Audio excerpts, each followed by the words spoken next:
নাবালিকাকে ধর্ষণ ও খুনের অভিযোগে উত্তপ্ত পাত্রসায়ের বলরামপুর। সন্দেহের বশে গণপিটুনিতে অভিযুক্ত যুবকের মৃত্যু। ঘটনায় বসানো হয়েছে পুলিশ পিকেট। নাবালিকা ধর্ষণ ও খুনের অভিযোগে চাঞ্চল্য পাত্রসায়েরে। গণপিটুনিতে অভিযুক্ত যুবকের মৃত্যু। মঙ্গলবার দুপুর থেকে নিখোঁজ 9 বছরের এক নাবালিকার মৃতদেহ উদ্ধারকে কেন্দ্র করে ব্যাপক চাঞ্চল্য ছড়ালো বাঁকুড়ার পাত্রসায়ের বলরামপুর শালকোটা গ্রামে। স্থানীয়দের অভিযোগ, নাবালিকাকে ধর্ষণ করে খুন করা হয়েছে। প্রমাণ লোপাটের উদ্দেশ্যে দেহটি পুঁতে ফেলার চেষ্টা করা হয়। ঘটনায় সন্দেহভাজন এক যুবককে গ্রামবাসীরা মারধর করে পুলিশের হাতে তুলে দেয়। মারধরের জেরে গুরুতর আহত অবস্থায় ওই যুবককে বিষ্ণুপুর সুপার স্পেশালিটি হাসপাতালে ভর্তি করা হলে সেখানে তার মৃত্যু হয়। নাবালিকার পরিবার জানায়, মঙ্গলবার দুপুরে খেলতে বেরিয়ে নিখোঁজ হয়ে যায় সে। চারিদিকে খোঁজাখুঁজির পর সন্ধ্যায় গ্রামের লাগোয়া একটি ঝোপ থেকে বিবস্ত্র অবস্থায় তার মৃতদেহ উদ্ধার হয়। গ্রামবাসীদের দাবি, অভিযুক্ত যুবককে একটি গর্ত খুঁড়তে এবং কাঁধে করে দেহ নিয়ে যেতে দেখা যায়। বিষয়টি জানাজানি হতেই সে পালিয়ে যায়। পরে গ্রামের মানুষ ঝোপে গিয়ে দেখেন দেহের গলায় জামা ছিঁড়ে ফাঁস লাগানো এবং পাশে খোঁড়া রয়েছে গর্ত। ঘটনার পর উত্তেজিত গ্রামবাসীরা অভিযুক্তকে ধরে মারধর করে। পুলিশ এসে তাকে উদ্ধার করে হাসপাতালে পাঠায়। মৃত যুবকের দাদার দাবি, ওই নাবালিকা তাদের বাড়িতে টিউশন পড়তো। পরিবারের সঙ্গে ভালো সম্পর্ক ছিল। তার ভাই এই ধরনের ঘটনায় যুক্ত নয় বলেও দাবি করেন তিনি।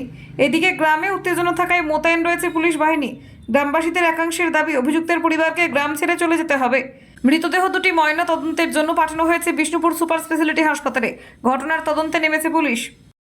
আমাদের বাড়ি মেয়ের সাথে ঘটনাটা ঘটেছে। তখন দুপুরে খাওয়া হওয়ার পরে বাচ্চারা যেমন 2:30-3টার সময় খেলতে যায়, সেরকম বাচ্চা খেলতে বেরিয়েছে। বাচ্চারা খেলতে বেরিয়ে যাওয়ার পরে বাড়ির লোক সবাই জানে বাচ্চা খেলতে গেছে। যখন সন্ধ্যা হচ্ছে, অবেলা হচ্ছে, তখন দেখছে যে বাচ্চা ঘর ঢুকছে না। তখন 4টা থেকে, তখন বেলা 4টা বাজে, তখন বাচ্চা ঘর ঢুকছে না। তখন খোঁজাখুঁজি করছে। খোঁজাখুঁজি করার পর যখন চারিদিকে খুঁজছে, তখন ওর মা, যখন সবাই খুঁজে ওর মা চোখে পড়ে। ওর মা তখন সেই দেখে, তখন ওই বাচ্চা মেয়েটাকে মেরে গলাতে জামা পরেছিল, সে জামা দিয়ে গলা টিপে তাকে মেরেছে। মেরে গর্ত পুঁতে দেওয়া তাদের ইনকাম ছিল সেই ছেলে। তার আমরা শাস্তি, কঠোর থেকে কঠোরতম শাস্তি চাই। যে ওরকম ভাবে বাচ্চাটাকে, শিশুটাকে হত্যা করেছে, তার আমরা কঠোর থেকে কঠোরতম শাস্তি চাই। হত্যা করার আগে কি তার সাথে কোনো শারীরিক অত্যাচার করা হয়েছিল? হ্যাঁ, শারীরিক এমনি তাকে নির্মমভাবে অত্যাচার করা হয়েছিল। 9 বছরের মেয়ে।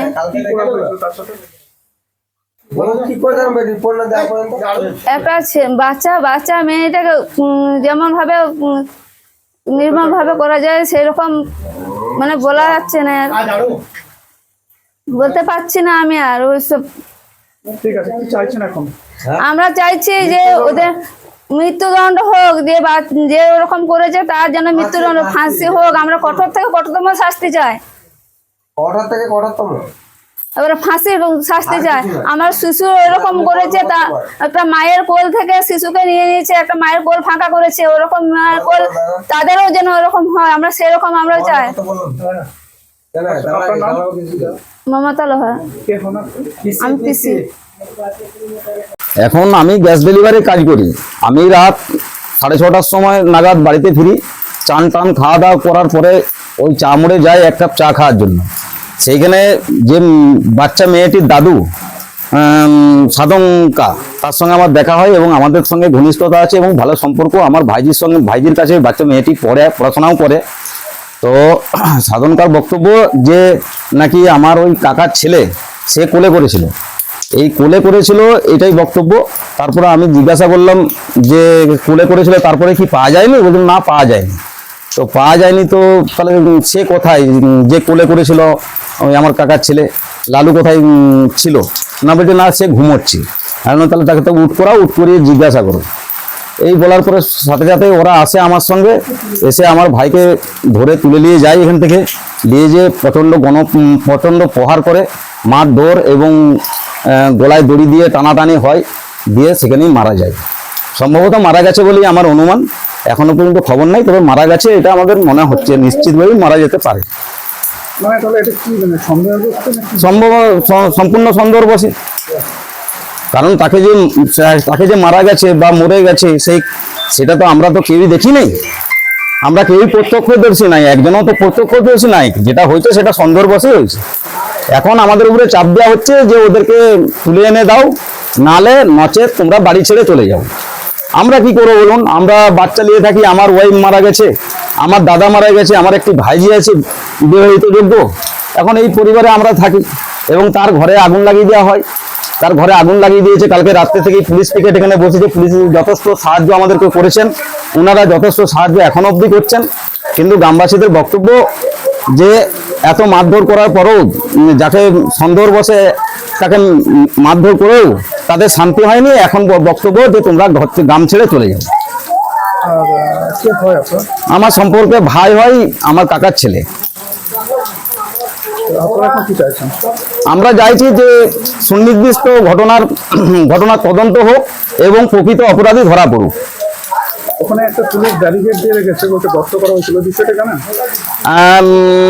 শুনেছি যে ওখানে কিছু একটা গর্ত বা ওইখানে আমাকে যেতে বলেছিল অনেকে আমার গ্রামের লোকজন, যে দেখবি চল কি অবস্থা হয়েছে। তো আমি বলেছিলাম তাকে এরকম দৃশ্য তো আমি দেখতে পারবো না, কাজেই আমি ওখানটাকে যেতে পারবো না, কারণ আমার রাত্রেই কালকে সারা রাত ঘুম হয়নি। বাচ্চাটি অত্যন্ত মিষ্টি এবং আমার খুব স্নেহতুল্য। হ্যাঁ, এই ঘটনা সম্পূর্ণ নিন্দাজনক এবং ন্যাক্কারজনক ঘটনা। এর সঙ্গে কোনোভাবেই আমরা সমর্থন করি না। প্রকৃত ঘটনার তদন্ত হোক এবং উপযুক্ত দোষীর শাস্তি হোক। আপনার নাম? আমার নাম অসিত লোহার। ওদের হচ্ছে দিশা লোহার বলে একজন নাম। এইখানে একটা বাচ্চা মেয়ে ক্লাস 4-এ পড়ে, তাকে সে খেলছিল, লালু নামে একটা ছেলে ওকে এখান থেকে নিয়ে আসে, কোলে করে চাপিয়ে, বাচ্চা ছেলে তো ওখানে বাড়ি নিয়ে এসছে। ওকে এই জায়গাটার মধ্যে রেপ করা হয়েছে, তারপর তাকে মার্ডার করা হয়েছে এবং গর্ত করে রাখা হয় যাতে দেহটা লোপাট করা যায়। সে প্ল্যান করেছিল কিন্তু পারেনি। তারপর আপনারা কি চাইছেন? আমরা তো চাচ্ছি সেটার বিশাল কঠোরতম শাস্তির জন্য, বলে সবাই বলছে কঠোরতম শাস্তি চাই। কিন্তু পুলিশ সূত্রে দাবি করা হচ্ছে সে মারা গেছে অলরেডি। মারা গেলেও গ্রামের লোক এখনো মার্ডারটা মানে দেখেনি, লাশটাকে দেখতে চাই ওটা। যদি বেঁচে আছে না মরে গেছে না গ্রামের লোক এখনো জানেনি, ঠিক আছে। আর যদি মরে থাকে তা গ্রামের লোক ও লাশটাকে দেখতে চায় যে মারা গেছে ছেলেটা। আপনার নাম? আমার নাম বিশু বিশু কি? বিশু লোহার।